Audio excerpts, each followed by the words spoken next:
The sun is setting over Jerusalem. Many Palestinians hurry to buy groceries on their way home. Rajai Sanduka makes his way up to the cemetery across from the Old Town. He's here to fire the Ramadan cannon. Every evening, it's the signal for Muslims that their day of fasting is over. Easier said than done after a 15-hour fast.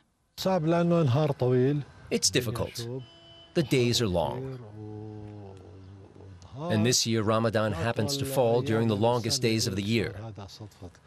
But in the end, you feel good about yourself because you are fulfilling your duty to God. Sanduka fires the cannon to mark the beginning of the Ramadan fast in the morning and the end in the evening. It's a ritual that's been passed on from father to son within the same family for over 120 years. It is part of our tradition. To this day, most people in the Old Town do not break the fast until they hear the sound of the cannon fire. Even if they hear the prayers from the mosque on the loudspeakers, they still wait for the cannon. The cannon itself is a holdover from the time when Jordan ruled East Jerusalem. It has not been used for military purposes for a long time. Today, under Israeli rule, the explosives are brought to the cemetery by 2 Israeli security agents.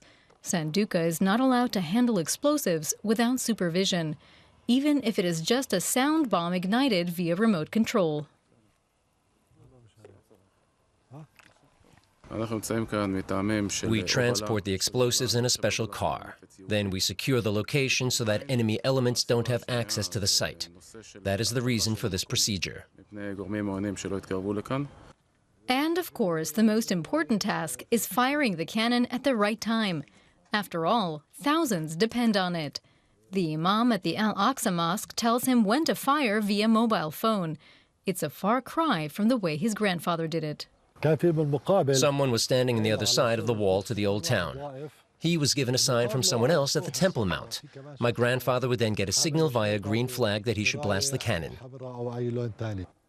And then it's time. At exactly 7:48 p.m., Sanduka triggers the shot with his remote control.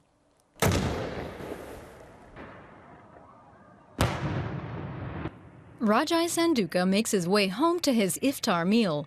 Tomorrow morning at 4, he has to be back to announce the start of another day of fasting.